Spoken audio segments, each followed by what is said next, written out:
Hi, everyone. Welcome to UJUG. We'll get started in a couple minutes, but there's this green room involved that we have get everyone together ahead of time, and I realize the conversations we have in there are some of the most fun and interesting ones. And so we were just talking about different, things about COVID. Kate, is trying some new things with her hair. Um, let's see, what have I tried? I've been working out a little more. Like behind me, I've got my weights on the table, so they're right in my way, so I lift them more. And Venkat, what have you been enjoying more? What upsides have you found during the pandemic? Oh, this concept called actually being home. It is an amazing concept. Oh Uh, yeah. I was traveling 100% before the pandemic. Now I'm 100% home. And it's been very interesting journey. It's kind of as if I was given a second chance to actually be home with the family. And my son decided to come back and spend time at home and attend school remotely. So having all the four of us in one roof yet again, where I can actually be home, has been definitely a good blessing in that regard. Interesting. Yeah, that your life changed so much because yeah, you used to travel. It's like, yeah, how would you quantify your travel in the year before the pandemic? Like, how can you characterize that? Oh, it was pretty hectic. I think I could count about 8 to 9 days in the year I was home actually. So it was that hectic. Yeah. So it's funny. We Wow. were driving one day, and we were driving through Aspen by the airport, and I was not even paying attention. I was working on my computer, and my wife slowed down and said, "Look to your right." And I looked around, and there was an airplane, and she said, "That's the closest you're going to get to one for a while."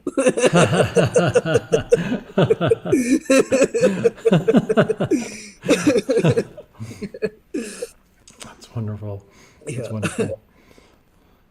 Are let's see, are there some things you miss about being on the road, like airplane food and things like that? It honestly it is really interacting with developers. That's the one I miss the most. Almost anytime I go to a city, whether it's to work for a client or speak in a conference, there's always the evenings when I would meet somebody for dinner and we'll sit down and chat for a couple of hours. And that's the part I really miss. And I'm really hoping that would come back because I mean that's the whole point of travel is to really meet people and learn from each other. That's the part that is definitely lacking. Yes, for sure. What else about your life, Kate? What else has been like a good thing during the pandemic? Good thing. Well, I learned how to work remotely. I mean, those of you who have known me throughout the years have probably heard me say a billion times, "Oh, I could never work remote." I talk to software engineers all the time that they'd say, "Oh, well, I only want something if it's 100% remote." And "Oh, I could never work remote. I love seeing people, like, loved being in the office, loved being around my coworkers." And then especially taking people to lunch every single day, that of course went away, so that kind of made me sad. But I mean, the good thing is like learning to focus and learning to work remotely. In the past, if I had to work from home because of a snowstorm or something like that, it was like I just want to hang out with my dogs and watch movies. Like I don't want to be working. So yeah, it's forced me to learn how to work remotely and to be focused and to kind of come up with ways to enjoy and do this better. And so that's been a good thing for me to learn. Nice, nice. All right. So I wanted to ask you about the local job market. So, just so everyone knows, Kate is one of our diamond sponsors at UJUG, representing Tech Systems. They're a wonderful sponsor. They've been heavily involved more than any other sponsor. And so I wanted to talk a little bit about, what you're seeing in the market with, what, first of all, what has changed in the last year as far as demand for what skills? Like what trends are you seeing there? Sure. Yeah. Well, I mean, we kind of all know last year it was rough. We had a lot of layoffs. I went through a time period where I was seeing literally a layoff every single day. We had a lot of customers in hiring freezes, lots of budget cuts, just a lot of big changes in terms of kind of like the toughness of the industry. And it was really competitive. It was really hard for people to find roles when they were laid off. So it was kind of a rough time. But at the same time, we watched what our hiring managers were doing. We watched, kind of what they were needing, and we had a lot of conversations around what they were needing. And despite the fact that they didn't necessarily have like the funds to move forward, they still needed people. And so we kind of were predicting throughout 2020, okay, well, like as soon as the year turns over into 2021, we think this is really going to create a big push for engineers and a really big push for talent, because there's going to be a lot of people that finally feel comfortable, like, okay, yes, we can hire the people we've needed, and we've needed them for a really long time. So let's just hit the ground running. And especially like some people were thinking like, yeah, let's try and do it before the typical kind of rush for engineers that happens like late February, March. So we saw that early January, we started getting hit with a lot more positions than we normally do, it was an exciting time. And we all of a sudden were just kind of bombarded, and that was great. One of the trends that I thought was really interesting is we don't tend to see a lot of product manager, project manager, like program manager type of roles, like kind of like those more like planning types of roles. And, I sort of watch for them throughout the years, because I'd always have people that were looking for them, and I might see, maybe 3, 4, or 5 a year. I mean, granted, yes, they're out there, but as far as clients calling them into us. And then the beginning of this year, it was just like a wave of them. I was seeing a whole bunch from different clients locally, and then a lot nationally as well. So it was a good time for people that were in that area to be looking. And it really seemed to kind of signify a trend within the industry that like, okay, 2020 did a lot to our businesses, whether we decided to go 100% remote because people were being super, super effective in those roles, or we just realized we needed to focus our products in a different way. We needed to focus our sales in a different way. There's some reorgs that are happening. And so they're starting out with those people that can kind of like look at what's going on with the teams, look at what's going on as far as initiatives, and help them start creating plans and start creating ways to kind of do some of those reorganizations. And then we figure, of course, then like the next step of the line is going to be, okay, now we need to hire a ton of engineers to help with these reorganizations and these initiatives, and then kind of trickling down through the software development lifecycle, we'll see kind of the additional people that folks need. But it has been an industry trend, and we're seeing those Java roles come out like crazy now. So that's definitely starting down that road pretty heavily. Great. That's great. Okay, that's pretty much, what I want to know. You covered all the other questions I had. So, Well, I will say one thing great. too, Don. I think probably a lot of you have noticed this, but remote roles. I mean, we've got a lot of companies who in the past said, no way, no how, no remote. Everyone's going to be here on site because we are super collaborative, or for whatever reason. We've got companies that you were never able to work for remotely that always made you move. I mean, Disney was always a move to Florida. I've got people in there remotely now. Comcast moved to Philadelphia. Nike moved to Portland. We've got a lot of these roles that traditionally have never been remote, where the clients are saying, hey, no, it's great. We worked really well through 2020. So yeah, where you didn't necessarily have that opportunity, now you've got a lot. Great. Yeah, that's good. I know a lot of companies are trying to figure out how to compete that way. It's good to have options for sure. All right. Great. Thank you, Kate. As always, thank you for the support of the group, and look forward to seeing you again in person. Just so everyone knows, we don't have an update yet as far as coming back in person, but you'll know when we know. So I got some slides I want to show before we get going, and I have to do the obligatory slides. So let me share my screen, and we'll go from there. Okay, so here's our logo. So Goldman Sachs is our other Diamond sponsor, and Tech, of course, is the second one. And then our other sponsors are JFrog, Lucid Software, which hosts the meeting, Master Control, another local Salt Lake company. Overstock recently joined as a sponsor, and Applitools, which does some great visual testing tools. All right, and so here's a graphic with them all in there. I guess I just forgot to take that out. Okay, so upcoming, we've got next month, May, we've got Dave Smith, who presented on Alexa. If anyone remembers that presentation, it was an amazing talk. I'm sorry if you missed it, Amazon wouldn't let us record it. It was a brilliant talk. Anyway, he's going to come back. He doesn't work for Amazon anymore, but he's still brilliant. And he's going to be back next month to talk about continuous delivery.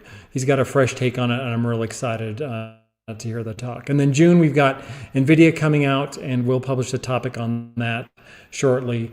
We've worked on that for a long time, so we're excited that. And then we just announced, we just figured out that we've got Mark Richards coming to do a similar interview process like the one we're doing with Venkat today. That's going to be in July. So he just agreed to that, so we're real excited about that. And one thing, I wish I had a graphic on here. Normally we buy pizza for everyone for the group, but what we're going to do is donate the money we would spend on pizza to the Utah Food Bank to support that local charity, just for the families that are struggling here in Utah. So thank you for sacrificing the pizza. Everyone, that can hear my voice, thank you for not eating pizza or something like that. Okay, so prizes. Everyone here is automatically entered into the door prizes, but you have to be here at the end to claim them.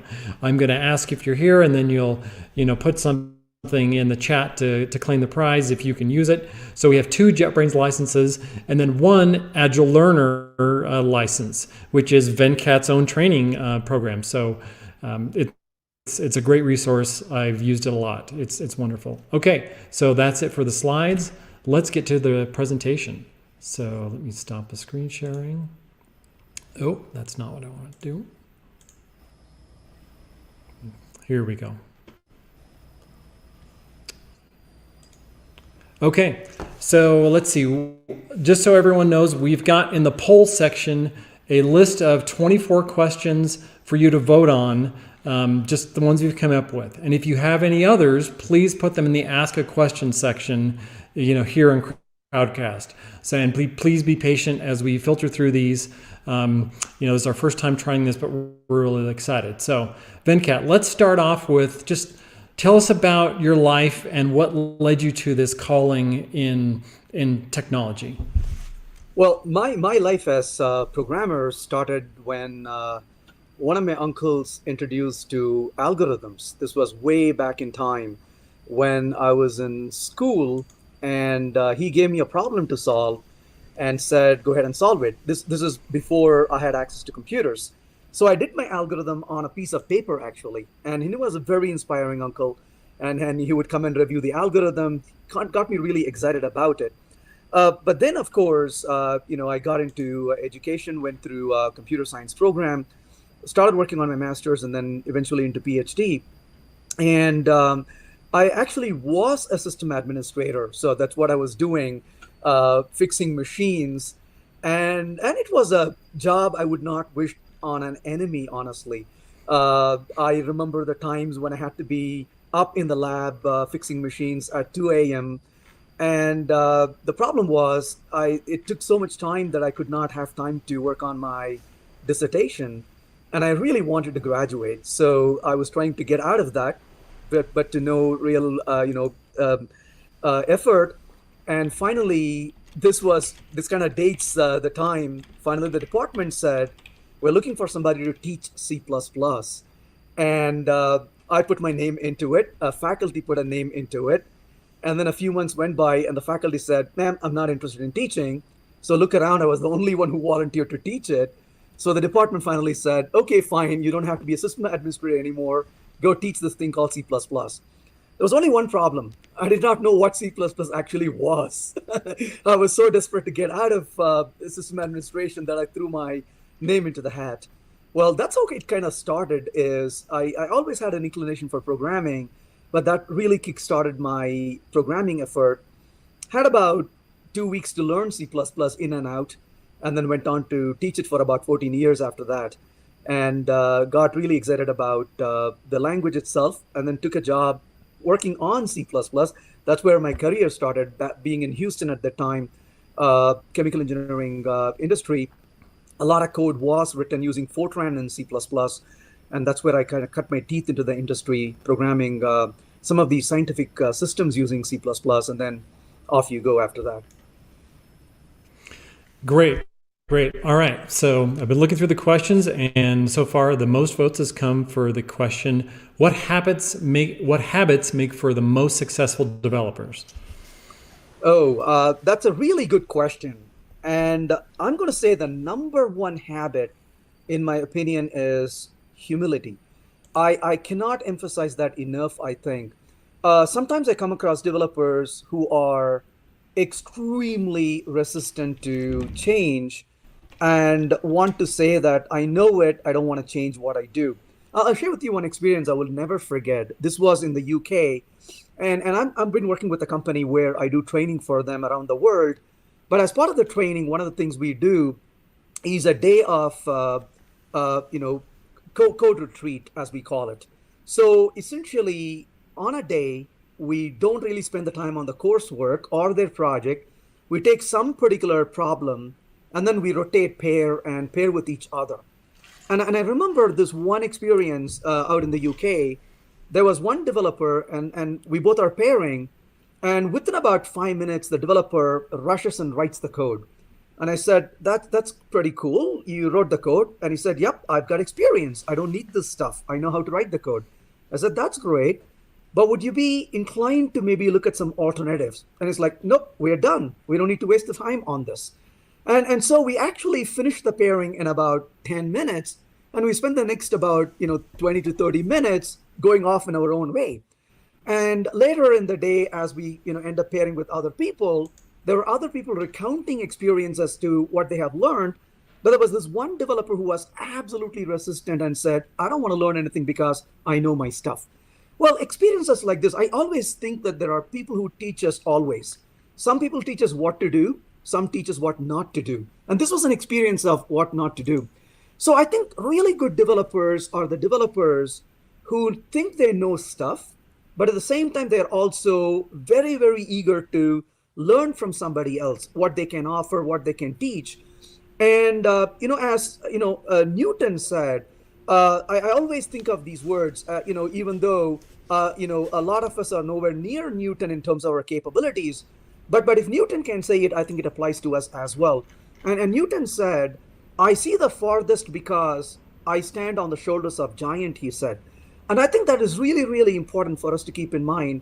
I think we learn a great deal from each other. And so to become a better developer, I think the very first thing is the willingness to continuously learn from somebody else. And I had been a programmer for a few years at the time, and I would write code. And one of the things that really amazed me was, in a shocking way, is nobody cared to read the code I was writing. These were commercial code, and it finally blew up. There would be life in jeopardy. But then I write my very first book, and the book got reviewed so much by technical reviewers. They were tearing apart every single page in the book. And I remember writing to one of the reviewers, and I said, could you please pause for a minute so that I can wipe the blood off my nose? That's what I wrote to him. And he replied saying, oh, no, Venkat, I don't want you to think that I'm punching you. I'm trying to make your book better. And I said, oh, no, keep punching it because you are making me better by punching this. So I want you to do it. But then I realized, this is the book that I'm writing, and it goes through such a rigor in evaluation. And yet the software I'm writing was not reviewed.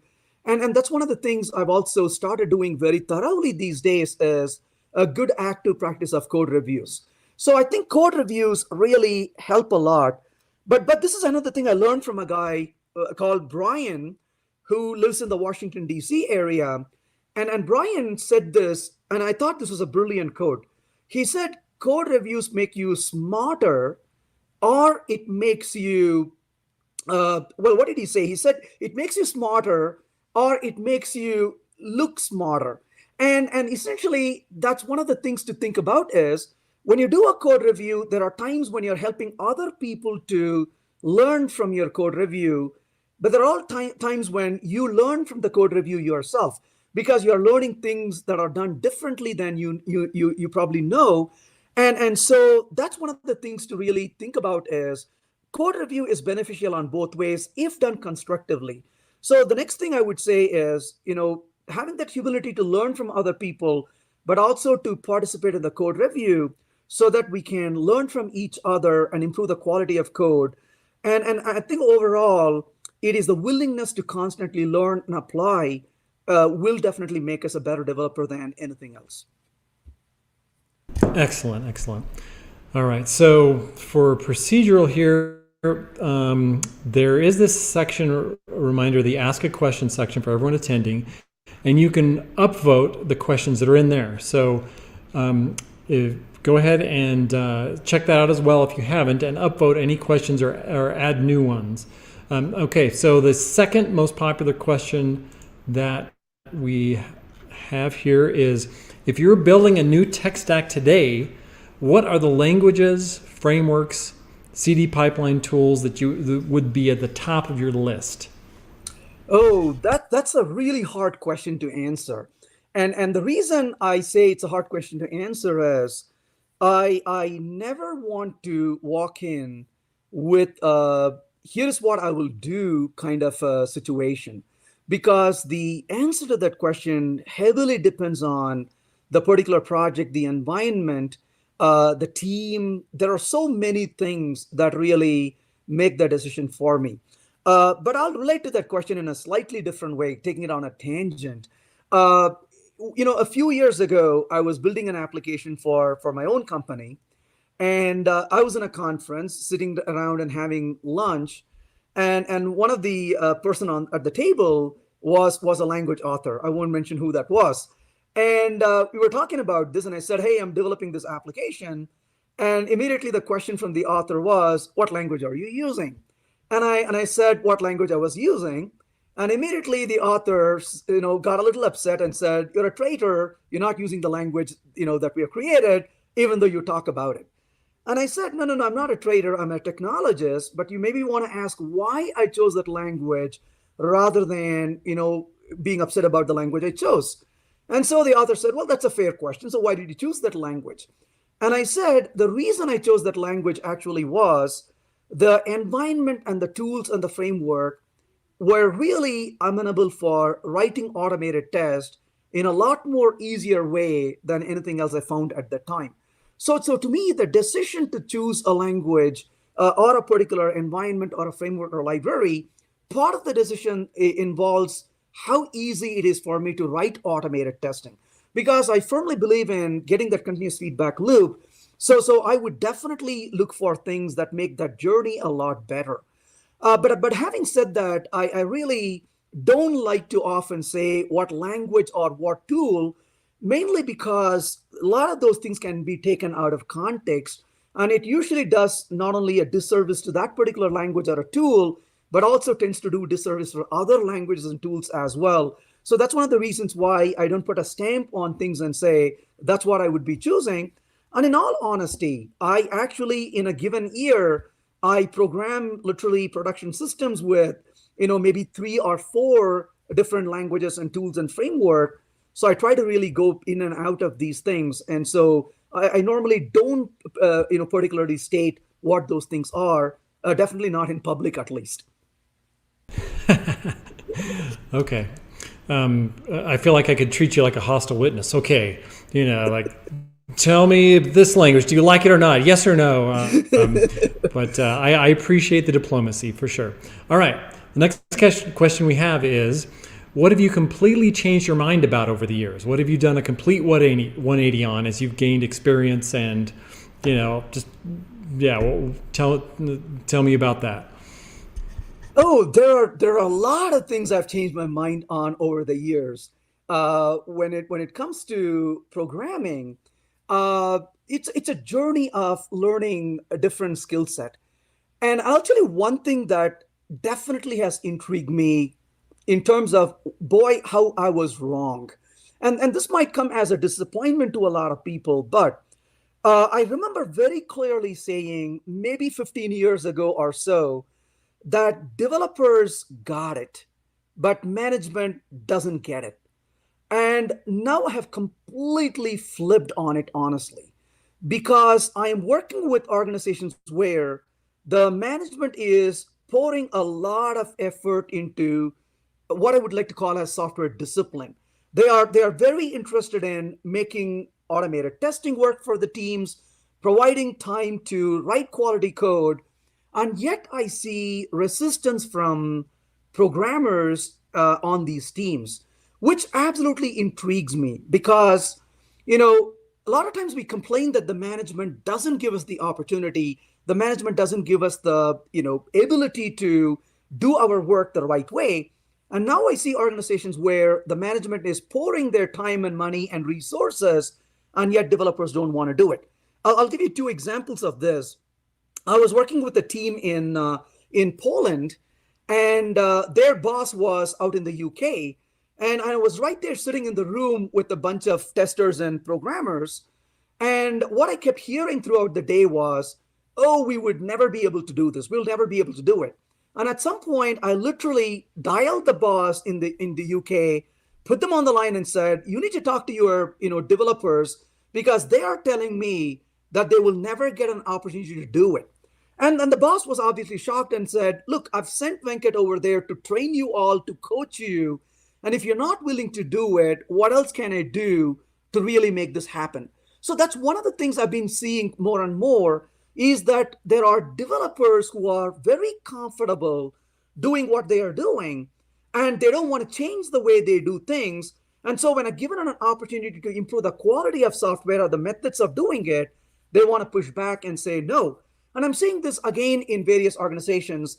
As recent as this week, I had a long meeting with developers who were like pushing away when the management is like, "Gosh, we really want to do this because the cost is enormous for us not doing it. So we want to do it." And the developers are like, "Well, that's going to take more time and effort for us. So we want to really get away from doing it." So that's one thing I think I've been really, really wrong about, is assuming that the developers are always in for the change. The management is the one that really is not interested. This one completely flipped in my mind.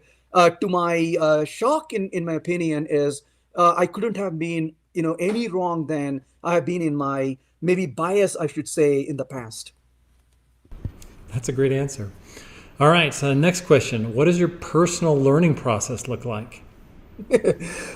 So let me say this with a prefix to it. I was a terrible student. I was a failing student, actually.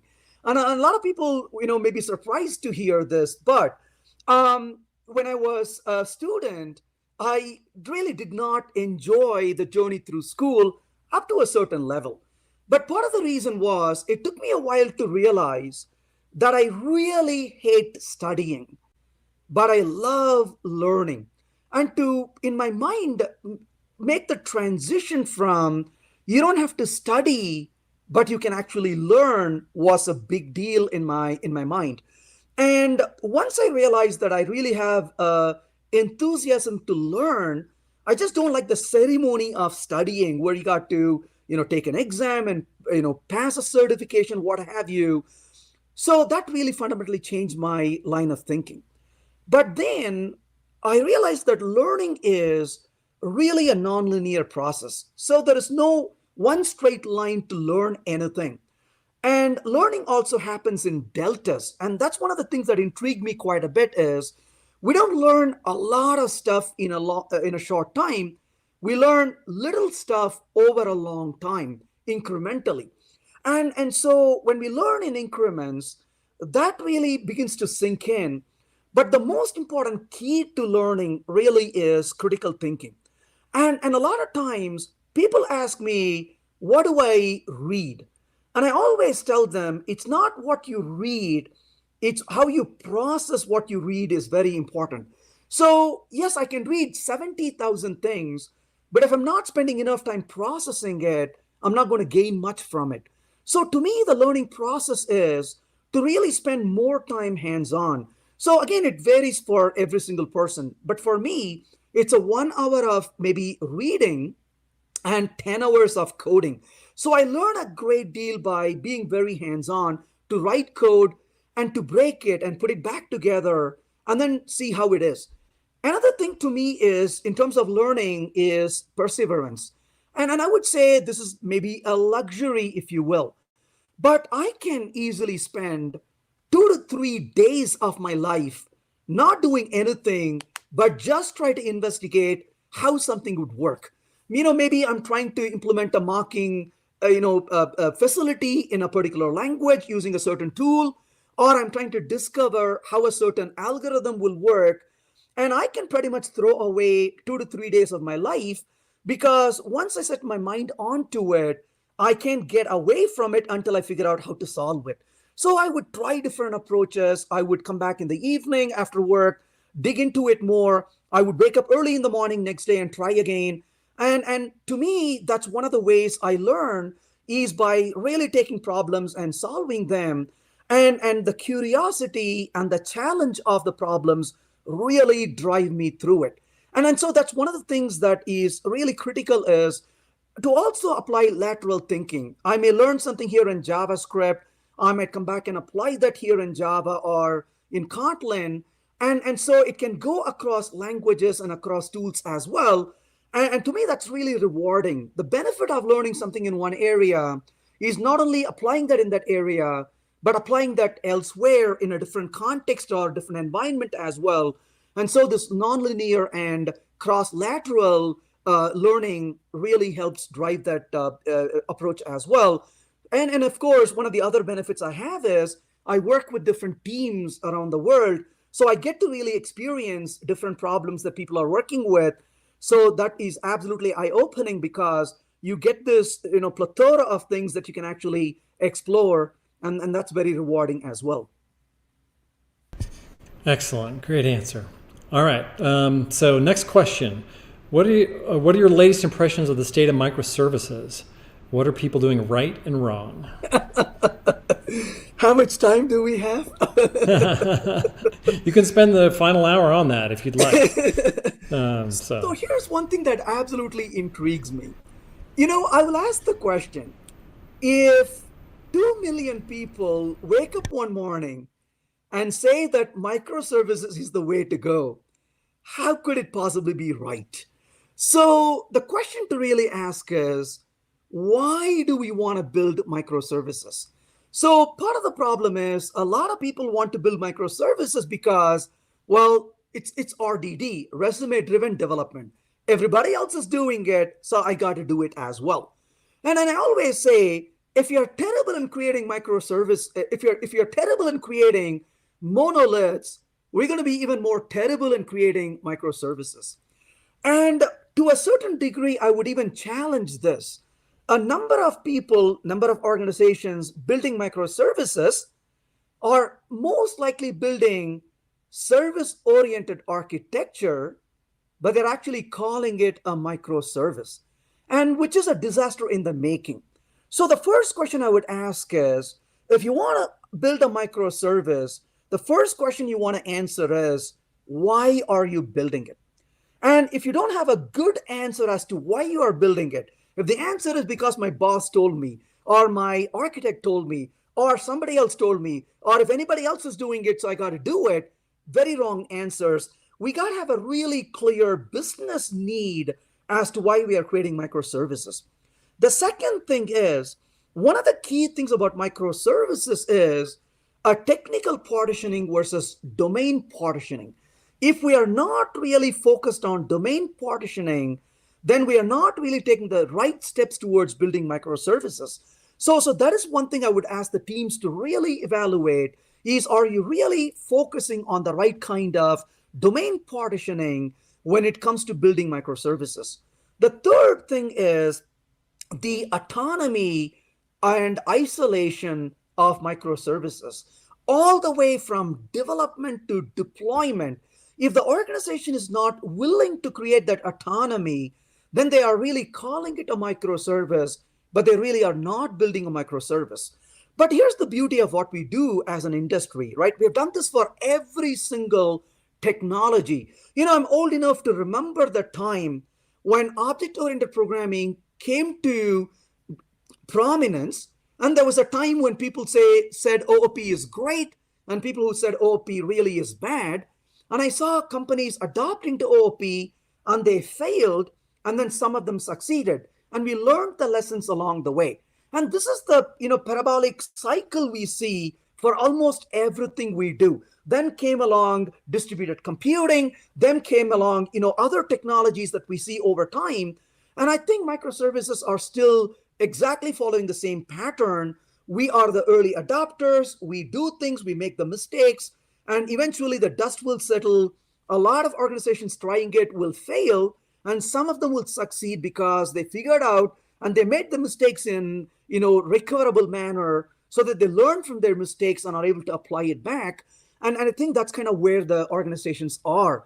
So we need to really ask the question, why are we doing it? And the second question we want to ask is, how should we really approach doing it? And if we don't answer these questions, then we go home thinking we are building microservices, but what we are building is anything but microservices. It just makes us feel good because we put a name to it. So we got to be very careful with it, however. Excellent. I thought that would be a complicated answer. All right. So we've had a couple questions from the crowd about getting started in development. As a CS student or someone transitioning from another industry, how do you recommend people get a toehold in this, lucrative, challenging industry? Yeah. So, I remember way back in time when I was a student and I started working in the industry. And I cannot emphasize this enough. And I'm not saying this because I am talking to Utah Java User Group, or I really like Don and Jason and other people who are organizing it. I do like them all. But I remember when I was a software developer, green into the field, I always realized my learning is not going to be within the job alone. I really need to learn from the community. And very early on in my programming career, I quickly joined user groups. And when I go to a user group, I see what other people are doing. And networking is something extremely important in our field, because we not only learn from each other, we also want to know who other people are in our local community. And that's a great way for us to learn. You go to a user group, you see people talk about various things, various technologies. It opens your mind to what's out there that you may not know or may not use at work. So I would say the very first thing I would say is consistently be part of a good user group or a few user groups. That's a great way to really become well-rooted in the industry, is to be part of that software community. And once you are part of the community, the next step I would say is be absolutely shameless. And I cannot really emphasize that. There are different kinds of people out there to intimidate every one of us, people who would think that they know things, people who would think that we should know everything. But the reality is we all continuously learn. So be absolutely shameless to ask for guidance, ask for help. To go to somebody and say, I've got this thought, I've got this design, I've got this code. Can you critique it for me? Can you review it for me? Can you tell me what I should do better? And so make it as part of your continuous learning, is where you challenge yourselves to ask for this continuous feedback and collaboration.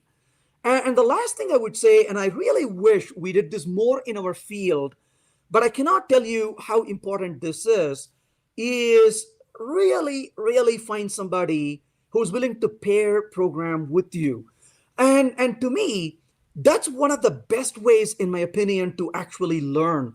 I think I know stuff, but I sit down with somebody to pair for a couple of hours, and I see them do things I may not even think about. I would like, what shortcut did you use on your keyboard? How do you know about that API? What are you doing here to find this answer? So you're not just coding with somebody, you are learning with somebody when you pair with them. And to me, pairing is absolutely important. In fact, it is so important. I'll share with you one thing I did during the pandemic, and this was just an inspiration for me. This January, I created something called PAL, P-A-L, And PAL stands for pair and learn. So essentially, I posted on my website and said, here's a PAL series. You can sign up to pair with me for 2 hours during any week in the year. And I've been pairing with one developer around the world for 2 hours every week. And I got to tell you how rewarding this is for me, because I get to interact with the fellow human being who is coming from a completely different environment than I am. They work in different industries, they work on different tools, they work on different languages. But for us to get together for about 2 hours and just interact with each other, talk about a technical problem they are working with, the issues they are facing, and libraries they are creating, and then just to spend the time, sometimes pairing and coding with them, sometimes just pairing and discussing about a particular impediment they may be having, has been absolutely rewarding. So I would say one of the things I really wish I had done sooner in my career is to really find people to pair up with more. But at least they say it's never late for something good. So I'm doing more and more pairing today than I used to. And I think that's a really great way to learn and become really good in this industry as well. Excellent. I love that answer.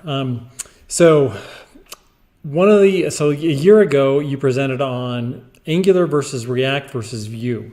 This was a dream presentation that we had wanted for a long time. And so I want to go over kind of the high level takeaways from that talk, and then, what has changed in the year since then. If I remember correctly, it was that Angular, very complex, very powerful, and that power, should be justified, but it's going to, take you a long way for a complicated solution. I'm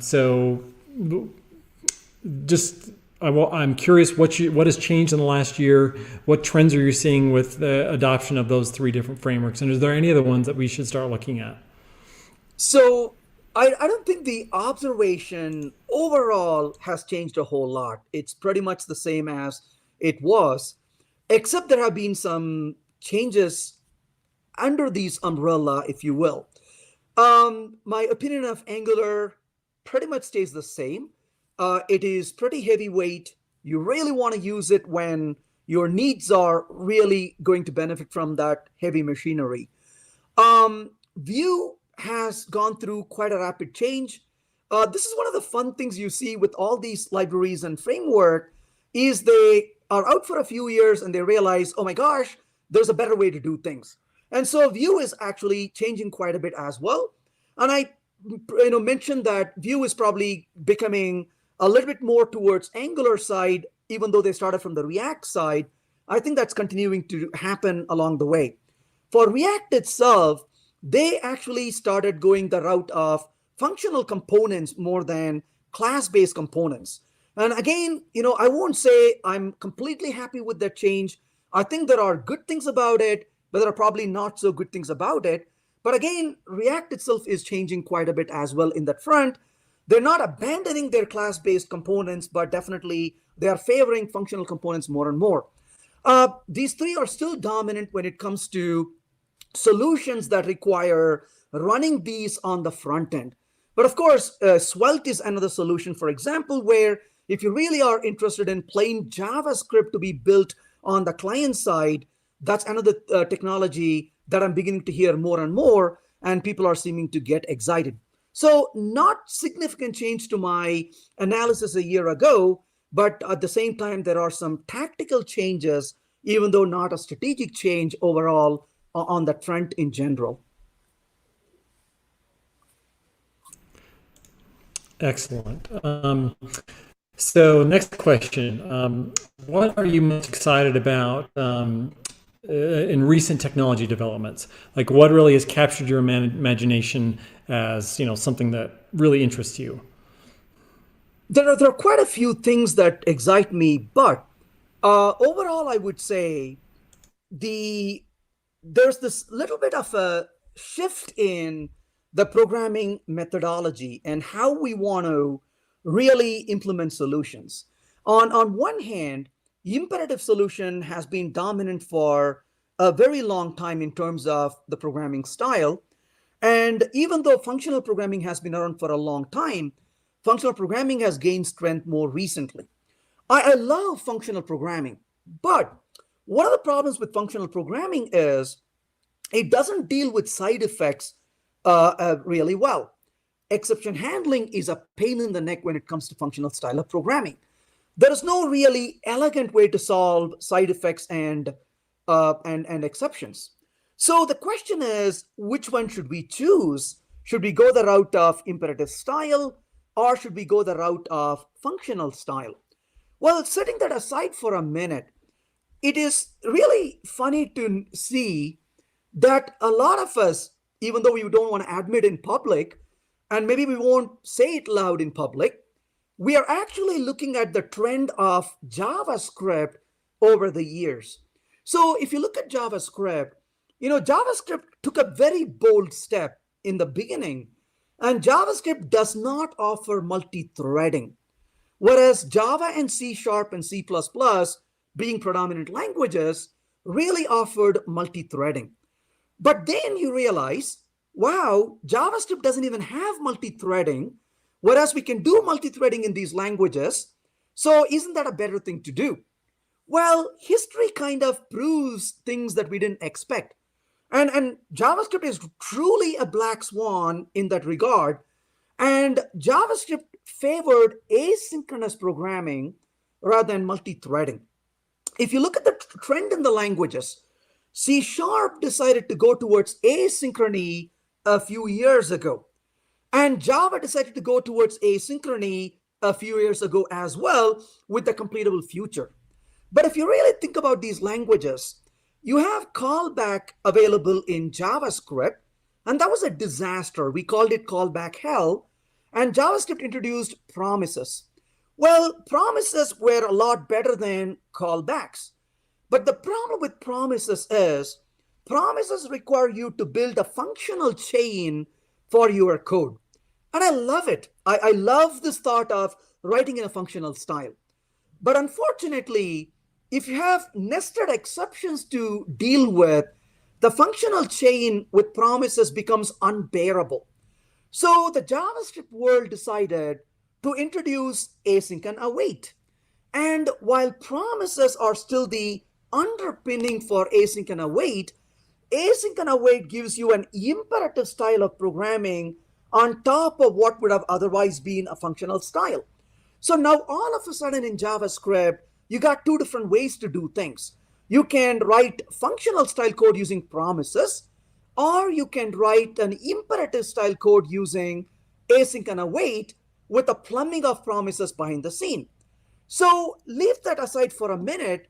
Now you say, wait a minute, if JavaScript set the trend, and if these other languages are leaning in that direction, then where are we really going? And that is one thing that absolutely blew my mind. Because if you look at Java, in Java we had multi-threading, but Java introduced completable future. Well, completable futures in Java is really promises of JavaScript. So if you're doing promises in JavaScript, you're doing completable future in Java, so there's a direct equivalent to it. Now, the question is, how do you build your asynchronous code with completable future? Well, the way you build asynchronous code with completable future is by drawing this functional pipeline. You have the then accept or then apply, and then you have an exceptionally, and you are really writing this code.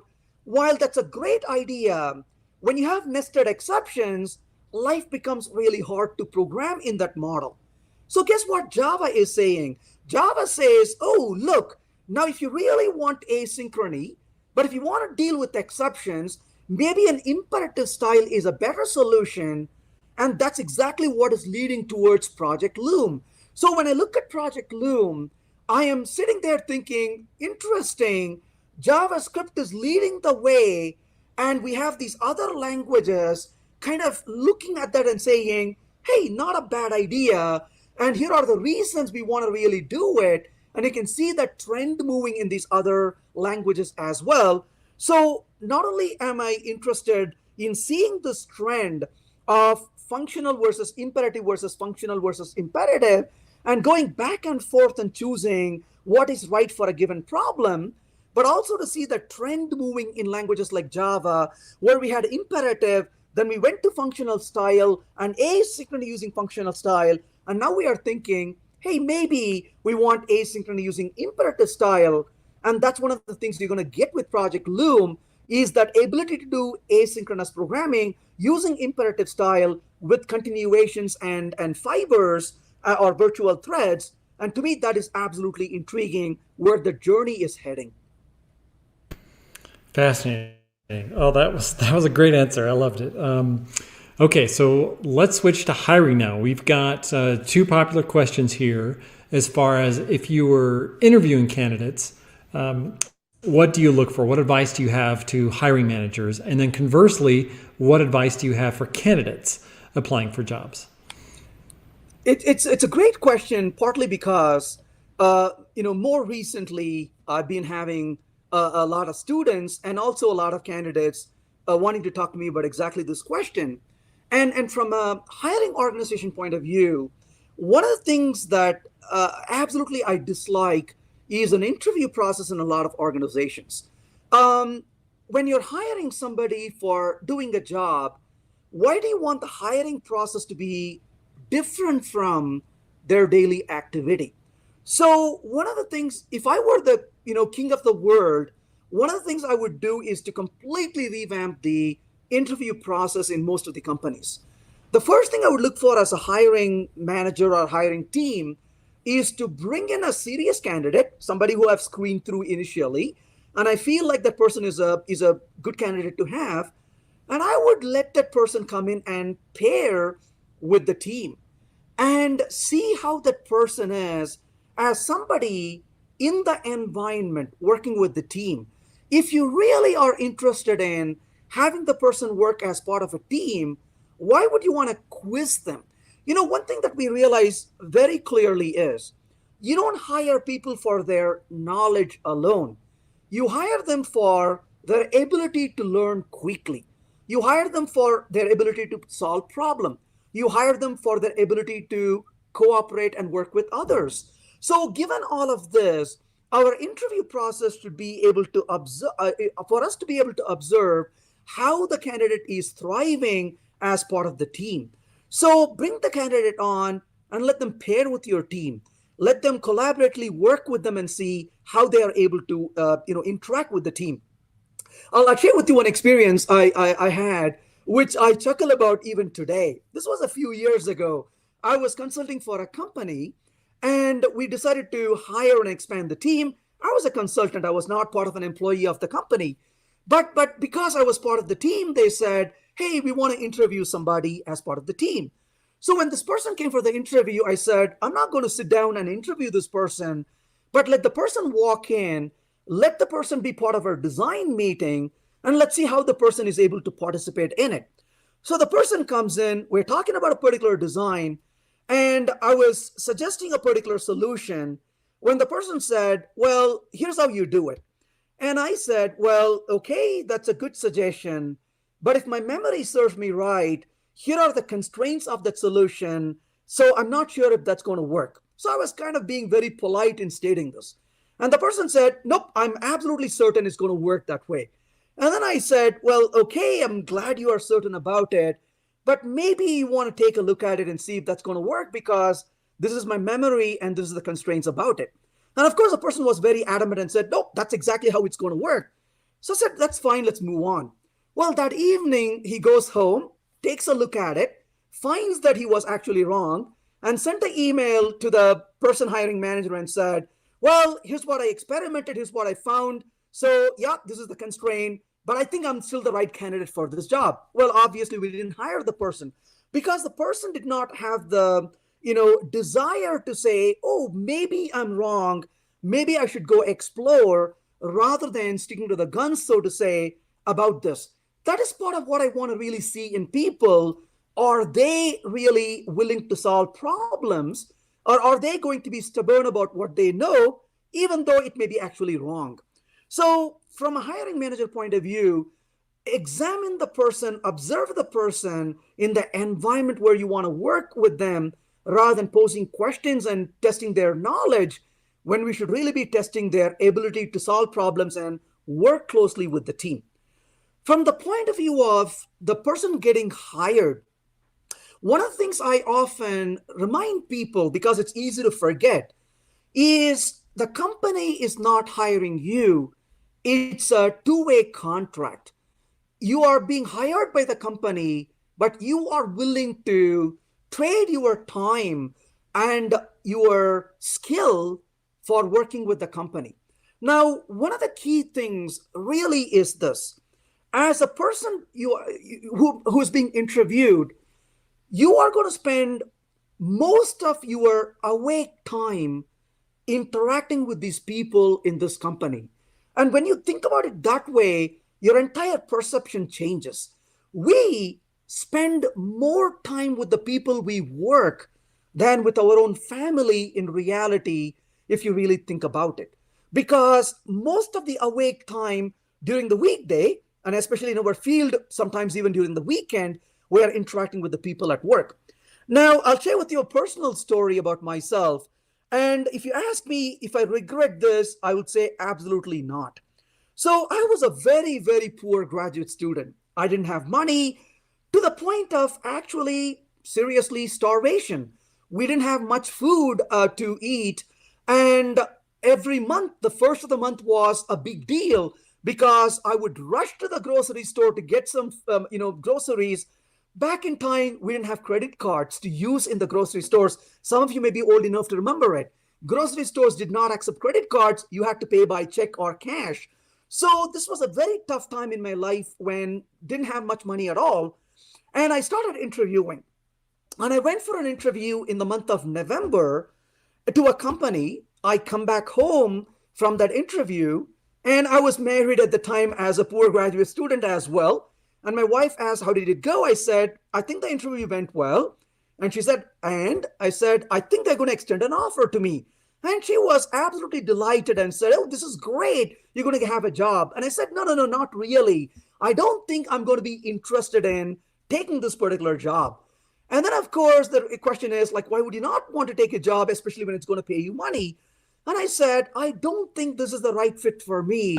Even though they may be interested in extending the offer to me, I'm not really sure if I really want to work in that particular place. Well, within a few hours, I got the call from the president of the company saying, hey, I got really good words from everybody during the interview. We want to extend an offer. When can you join? And of course, I rejected that offer. And I spent the next 6 months without job until I found the job I really wanted to take, and eventually got the job and moved on. But if you ask me, looking back 30 years ago, I would say I would not change a thing. And the reason I emphasize that is you need to really think about, is that the place you really want to work? And if you are not convinced, if you're not willing to die for the job, so to say, then don't take it. Yes, you might be postponing your employment, or you may be continuing in your job until the next better offer comes through. But I think it's extremely important to be very decisive and make sure it is the right job for you, because it's not just the company hiring you. It's as much as you willing to be hired by the company as well. And I take that very seriously in terms of our job opportunity and where we work. I don't take that too lightly in general. Oh, excellent. Yeah, I agree with that completely. You're definitely interviewing them as much as they're interviewing you. Okay, so the next most popular question is, what are your thoughts on using different languages in the same organization? Same organization, and even in the same project or application or team as well. And one of the things to ask the question is, what are programming languages? I view programming languages as vehicles or tools. I like to use my bicycle to go to the neighborhood park. I like to use my car to drive around the city. I might want to take an airplane to go to a different city when it's possible. But the point really is that we use different modes of transportation, different vehicles, or similarly tools, if you will. And I might be in the minority to say this though. I don't ever want to call myself as a Java programmer or a C# programmer or a Python programmer. To me, I'm a programmer, but more important, I'm a problem solver. So if there is a set of tools that are a better candidate for a particular organization or for a team or for an application, I think we should really be willing to do it. But in all honesty, we are already doing it to a certain extent. You're most likely using, for example, Java, but you're also using JavaScript, HTML, God forbid, XML, and you are working with other libraries and tools. Maybe you're using a DSL written in some language. So you're already polyglot more than you may be willing to accept. But one of the things I've realized is when we program in one language predominantly, it becomes extremely hard for us to use a different language. But when you naturally program in multiple languages, it becomes a lot easier over time. In a way, I would say, if you look around the world we live in, there are people who speak one natural language, whatever that natural language is. But then you see people who are speaking 2 languages, 3 languages. Sometimes I come across people who speak 5 natural languages. And they are quite comfortable switching between those languages. They talk to one group of people in one language. In almost the same breath, they speak to a different group of people in a different language. So humans have this ability to comprehend and use multiple languages. That's an innate quality of us as human beings. But when it comes to programming, though, we are really telling ourselves, we're convincing ourselves we are specialists more than we really ought to be. And I remember this experience very clearly over the years. When I used to program in one language, I used to think I know it all. And then, of course, I realized there is so much I don't know, and I really wanted to become polyglot. But the more I spent across different languages, it really reduced the learning curve for me. So if the hesitance to use multiple languages is the learning curve, the best way to reduce the learning curve is to actually start learning incrementally. So the more we start learning these, the better it is. But I'll share with you one experience I had in Pennsylvania. A company called me and said, we want you to come and do training. And I was right there in the middle of the training. And right in front of me, among all the people, there were 2 people in the front. They were about the same age.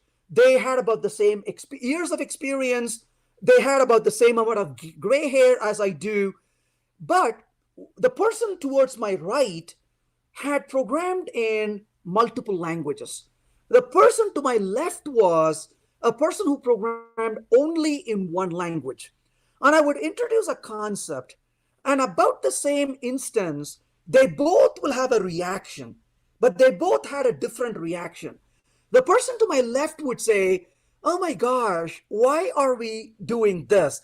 I was so happy programming with this particular language. This is looking so alien to me. Why do I have to learn this? Where the person on the right side would immediately jump in and say, oh, wait. Can you go back to that? Can you compare that to how that is different from OCaml? Or can you compare that to how it is in Haskell? And you can see that this person has explored other languages and was eager to draw the deltas or the differences and compare them to see how this is different from what this person knew already. So on that day I tweeted and I said, the time to learn a new technology or a language is inversely proportional to the number of things you have learned in the past 10 years. So if you have learned many things in the last 10 years, you learn something really quickly. If you have learned only a few things in the past 10 years, you're going to take a lot longer to learn something new moving forward. So if you are really running an organization, and if you're worried about introducing multiple languages, it is to the benefit of your team, of your organization, to really introduce multiple languages. You might lose productivity in the short run, but you're going to gain productivity in the long run. Your developers are going to be much more faster in learning and faster in adopting than if you had used only one language. So it's not just for the product or the application, it is also for the benefit of the employees and the acceleration and reduced learning curve that you really want to embrace multiple languages or multiple technologies. From the language point of view also, if you Google for this, you will find that there is something called Ola Binny's language pyramid. I love his analogy. So if you Google for Ola, O-L-A, B-I-N-N-I, I think Ola Binny language pyramid, and Ola talks about how you want an application to be built in layers, where some layers require very concrete and very strong validation and contracts. And there are layers of the application where you want malleability more than concrete verification and contract. And so he says, you want to build the lower parts of your system using more statically typed languages with rigor, and you want to build other parts of the system with languages that are more dynamically typed or more malleable, and you want to really mix and match languages to get that flexibility between your application. So your application tend to benefit as well by using different tools, and your team benefits over the long run as well when we mix and match these languages too. That's some great points. I hadn't thought about that. Okay, the next question. I feel like I'm quizzing you and I should give you a break or something, but I'm not going to. We're going to keep at it. Okay, what are your favorite conferences, blogs, social media accounts, etc., for staying up to date? Oh, I just follow along my friends. That's what I do. So that's one of the things that I've been very fortunate about is, there's this old saying that I'm very favorite of. The saying is, tell me about your friends, I'll tell about you. And I always think of that saying. And I'll share with you a personal story. This was when I was a teenager. As parents are really worried about, my dad was very worried about me and said, I don't know what this kid is doing. And my grandfather said, oh, don't worry about him. And my father is like, well, why do you say it? And my grandfather is, oh, I've been looking at his friends who are coming over, and I watch them, I watch what they talk, so you have nothing to worry about. Well, that is something that kind of resonates in my mind all the time, is my strength, my learning is from the geeks that I call as friends. So I like to, sit down with them. We meet using Zoom these days, but it could be over a conference or a dinner at a social event, or when I go to user groups. That's where most of my learning is happening. So I would look at what they tweet, I look at what they post on the social media, click on the link, and I would read what they are talking about. I would read what they are posting. And a lot of my learning really comes from, leaning on those pointers, but then starting to experiment. So I learn a great deal by hands-on doing things. And my absorption really doesn't happen by reading alone. So I might read something, but I may look at something in a blog post or in a particular website or in a conference, somebody is giving a talk, but I really want to get down and be hands-on and try it. So my friends are the learning sources for me, and then practicing and writing code extensively, that's where I spend most of my time on. I really wish I could give you a list of sources I read from, but that's not the way I learn. I learn more by practice than just reading alone. Okay, understood. I mean, you can give us some hashtags or accounts, so Twitter accounts, but I realize that that's delicate operation. Okay, so we've got a question about as a company grows, how can they maintain their technical velocity? What are your thoughts on that? This is something I've been thinking about for a while. I don't know. Maybe there is a size of a company, and I don't know what that size is. Is it 40 people? Is it 400 people? Is it 4,000 people? And at some point, the company becomes too large for that one vision to be carried out entirely. But having said that, I'm a big fan of thinking about culture. Well, culture is not a country based or a locality based. You could have different cultures even within a company. And if a company has a culture, if a team has a culture where they are constantly learning, they are pushing each other to motivate each other, I should say, to learn, and they are willing to fail as much as they are willing to succeed. And I think that is one of the biggest challenges is we fear failure over time. But if we can remove that fear of failure, I think we are able to maintain that technical agility rather than velocity, I would say. Because velocity is not something I care about a lot as much as agility in general. And if I want to maintain a technical agility, I must be willing to try 100 things, be willing to fail at 80 things, and come out winning with maybe a few things I picked from the remaining 20. If what we learn is what we use, I don't think we can stay competitive. We should be learning a lot more than what we actually end up using in production. And so I would say one of the best ways for a company to maintain technical agility is to give opportunity for their employees to try different ideas, to explore different ideas, apart from writing production code. And if we can give that opportunity where a part of our time can be spent in trying ideas and experimenting. I used the word luxury earlier on when I mentioned it, but for my own purpose, I would say that is one of the things I am so happy to have for myself is that ability to devote a certain amount of time when I don't care about revenue, when I don't care about, getting things done, but to really be able to carve out the time so I can go and experiment. Now, I want to share with you a thought that I, got from somebody that I really admire. Oh, that's another person. If you are able to invite to your group, Don, I would highly recommend it. Her name is Linda Rising. I admire her.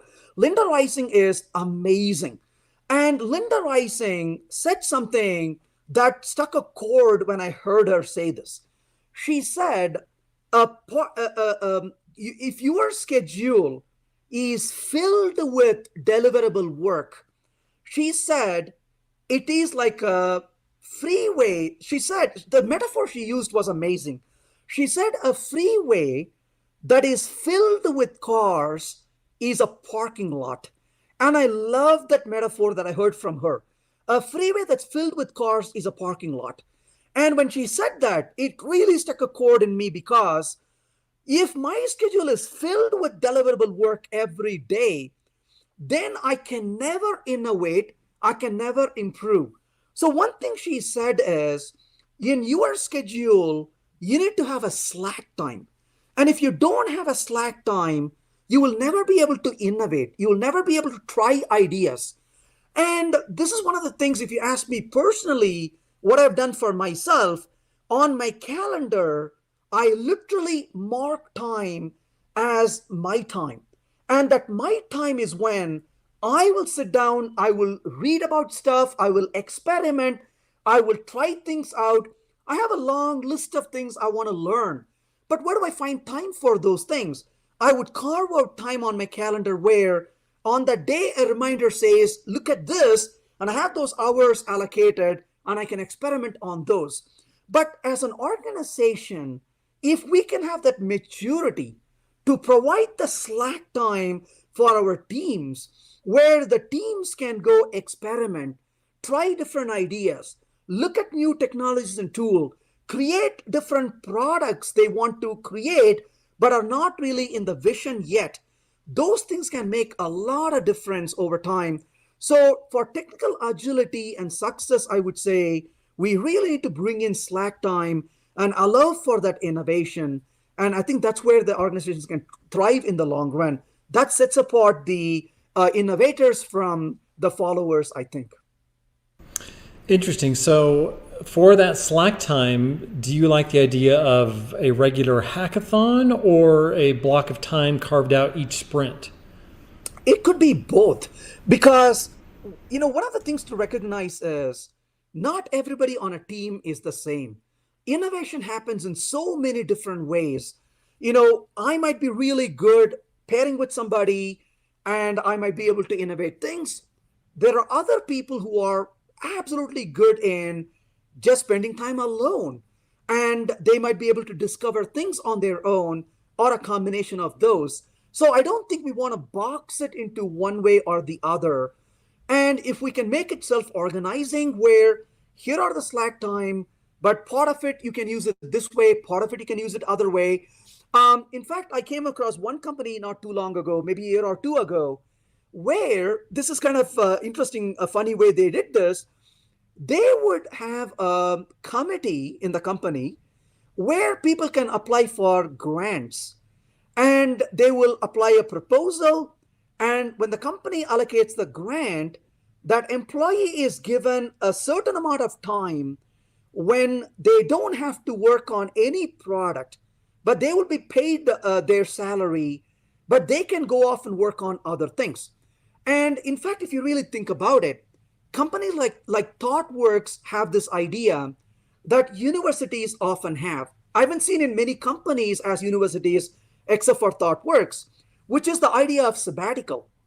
In ThoughtWorks, when a person has worked for a company for, well, I don't know, n number of years, whether it's 5 years or 10 years, they literally get a summer off with paid. It's not a vacation, but it's a sabbatical.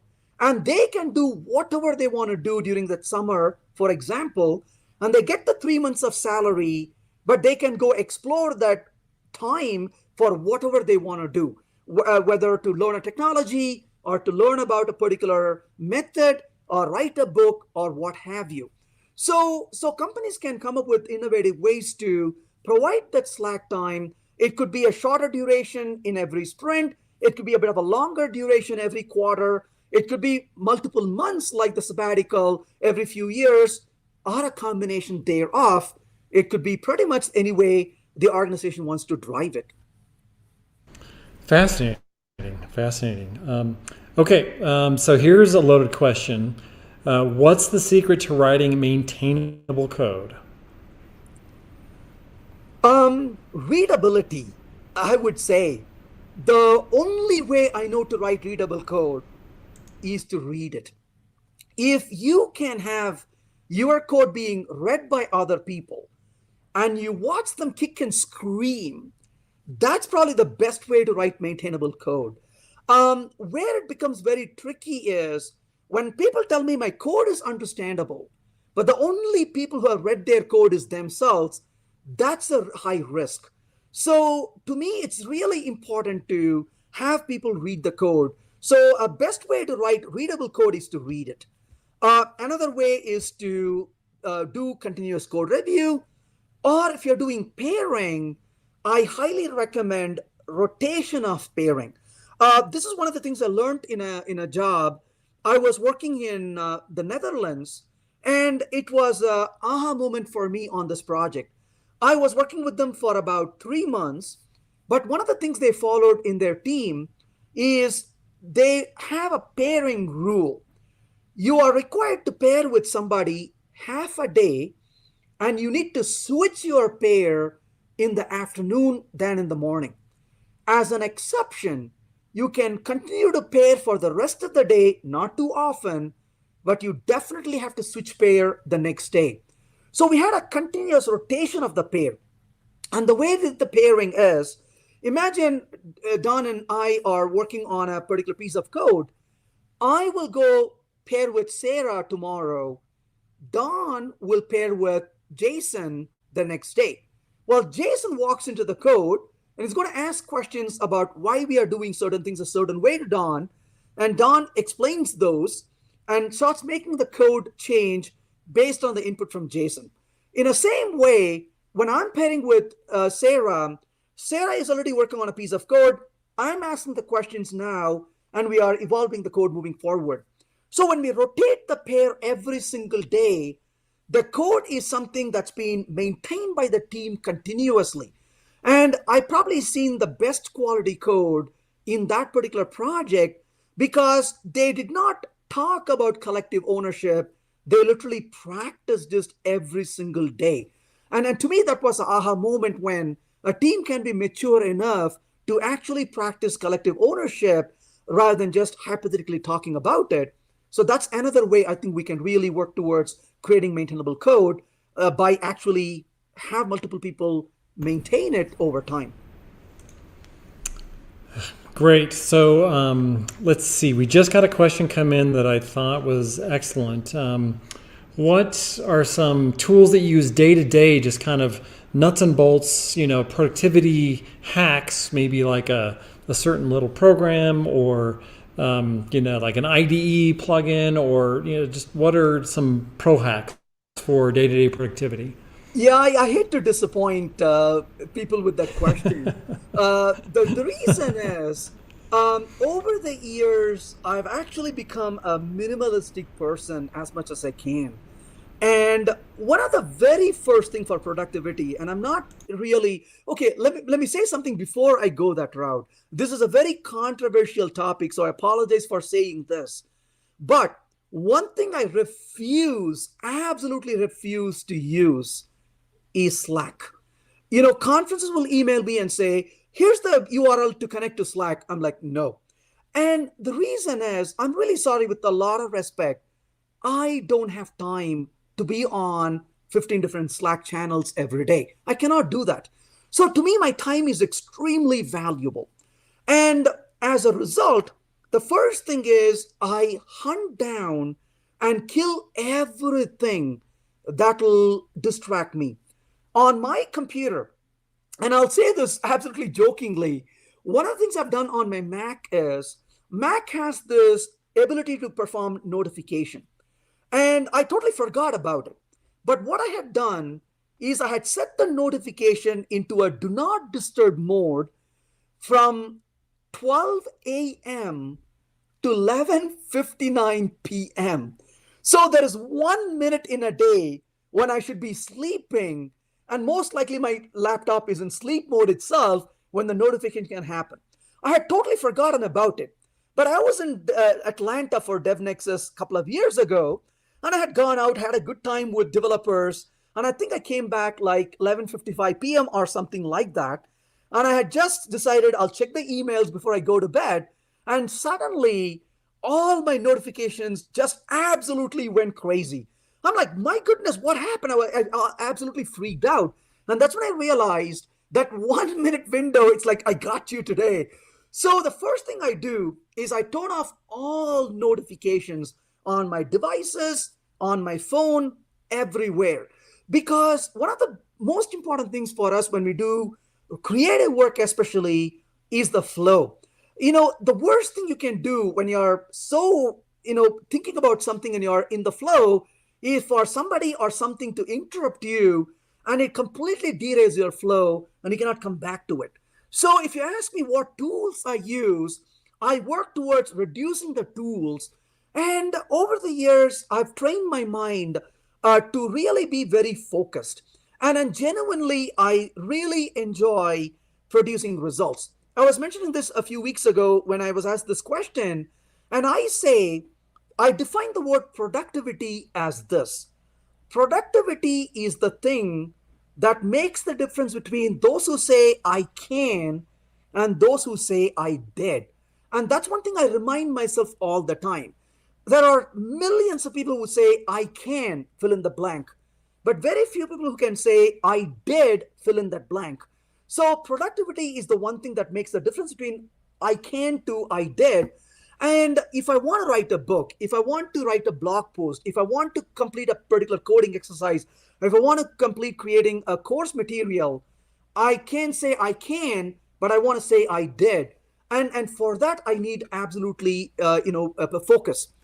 I don't reply to emails in the middle of the day several times. If the email can wait until the end of the day, I would wait until the end of the day. If it's urgent or imminent, I would reply to the emails in the middle of the day. If it's not urgent or imminent, it can wait till the end of the day or early in the morning. So I have a time slot. I usually wake up pretty early. My day starts about 3:30 in the morning. So I would wake up and reply to emails that I have pending from the night. I got a lot of clients I work with in Europe and India. So I normally reply to those emails early in the morning. Then I would settle down for my day work. And usually in the middle of the day, when I'm working on a client project or, working on a course material or writing a book, I would just simply focus on that. And then in the end of the day, I would go through a routine. Before I call it a day, I would reply to emails that are pending and close the day. Well, I always reply to emails within 24 hours or I will reply back saying when I will get back to them. So people are not waiting for me too long. But at the same time, having hours when I don't get interrupted is extremely important. Not being on Twitter during the day as much. So most of the time when I'm on Twitter, either I'm jogging or I'm between, a meeting appointment elsewhere outside the building where I cannot invest into my time on my computer. So I usually find the time when I'm not being as productive is when I'm on Twitter. When I'm doing any serious work, I very rarely go to Twitter or any social media because that can derail the time that you're spending. So by cutting down the noise, cutting down the distractions, I think I'm being more productive. And one thing I cannot really tolerate, like I mentioned, is things that would keep pinging me every few minutes. And absolutely, that's a worst way to derail. And people are inventing tools like, oh, you can turn this on and it would not interrupt you for next 30 minutes. I'm like, no, I don't want to be interrupted for 24 hours. So I don't need tools to tell me I need to be productive. I can be just disciplined enough to do it. And then that's what I do. Excellent. That is not what I was expecting. That's great. All right, so we've got a few minutes left. Our next most popular question is, you seem to live your life with such passion. What is the engine of this passion? Where does it come from? And how can we get a piece of it? How can we live our lives with the kind of passion that you exhibit? It's purely from the coffee. No, just kidding. So I don't know the answer for that. I guess some people are naturally excitable, and I'm excitable. One of the things I realized very early on in my life is I had a pretty troubling time in my life, and I started reading a few books. And one of the things that almost all these books really guided towards me were two central ideas. And one of them is the power of being positive. And the other thing was talking about love. And one of the very clear distinction in this case was the definition of what love really is. And that is not something you expect and receive. It is something you give. And those things really rooted well in my mind in a very young age. And it really transformed me into focusing on the positive and not focusing as much on the negative. And as a result, it's like Eleanor Roosevelt's quote. I'm going to paraphrase her words, but I love this thought. She said that feeble minds talk about people, good minds talk about events, and great minds talk about ideas. And I'm paraphrasing her words, but it essentially kind of focused on that feeble minds talk about people, good minds talk about events, and great minds talk about ideas. And that is something I think about a lot, is if I'm able to spend my time on positive things, if I try to spend my time avoiding gossips, avoiding talking about negatively about other people, then it really feeds a lot more positive energy. The beauty of the mind is a state machine, and what we put into our mind kind of is a feedback loop that comes back, and we are able to get better at what we do, or we get worse at what we do. So when I identify a negative energy, we want to transform into a positive energy. Or when we look at a positive energy, it helps us to motivate and move forward. So to me, essentially, that's probably the secret, if I want to call it as a secret, is really spending time on positive energy, spending time with people who have that kind of positive attitude and focusing on the good and the better and making things better for myself and others rather than brooding over things we don't have control over. I think that's kind of what really it boils down to. Wow, that was really inspiring. Thank you for that. All right, so I wanted to ask about the Dev.Next conference. I don't know if people know the story of how it ran up against the pandemic last year. It was just as things were going south in late February. The conference was scheduled for the third week of March. And I'm sure you were just watching the news, trying to figure out what to do. You didn't want to, have your attendees, be in a difficult situation. And so the conference was eventually canceled. And so what are your latest thoughts now about getting this conference, going again? And then a larger question, what are the values that you want, what are the themes of this conference that you want to do? It was an amazing learning experience when that was one of the most difficult things I had to do in the past recent years to really, so to say, kill that conference from happening. And I was in Ohio working for a client, and I remember spending 11:30 in the night calling friends and talking to them and getting input from several people, and then eventually to pull the plug and then watch the news media talk about how the travel ban has been issued. It was amazing. But the spirit of the conference has not died, even though the conference, that particular offering died. And definitely we are working towards the next time we can offer it. But realistically speaking, I don't think it's going to be in 2021 because it's too early to really be able to get back on the road and offer it, especially for a new conference like the one we are trying to organize. But to answer your question, I really wanted to, and I still want it to be a truly event for the community. One of the things that I had desired for is to provide a genuine opportunity. Let me step back and say this in a little different way. I look back and say, I'm very thankful and I'm very privileged to have conferences invite me, and I'm able to go and speak in these conferences. But I look back at time when I was a beginner and what a struggle it was for me to establish myself and go into the conference space. There are a lot of speakers right now who are very popular and who are known, but there are so much talent out there that is unknown. So if we can create a community conference at a very reasonable price where we can have a mixture of really well-known speakers, but also very new speakers who can come and use that as a playing field. And if the conference can happen to be a springboard for them to become that next set of good speakers, I think I would have done my part to complete that circle, so to say. So that's basically my desire, is to create a community event for people to learn, but also for speakers to grow from the experience of other people, other speakers, and to make this really a true community event where it is run by the community of user group leaders and technical people who invite talks, evaluate talks, and provide opportunity for a diverse set of speakers and audiences to be there as well. Excellent. All right, well, that concludes our time. So we'll do the prize giveaway now.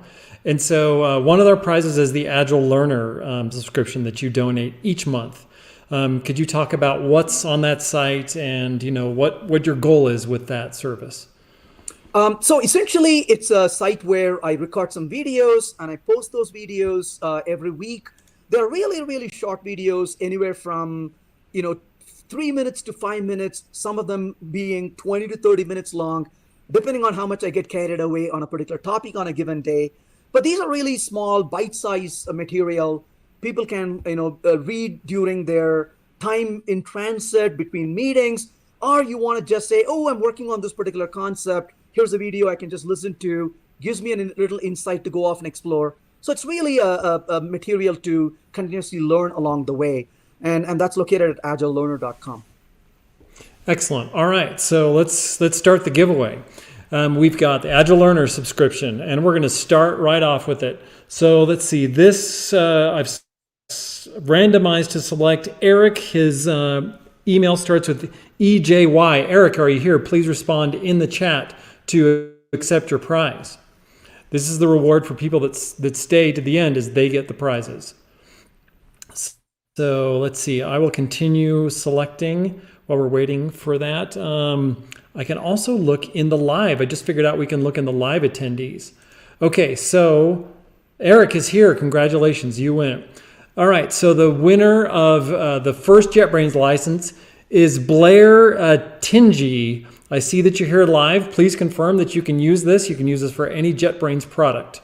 The other winner of the JetBrains license is, we've got a Ben 6595 is the handle there. So Ben, can you also use this tool?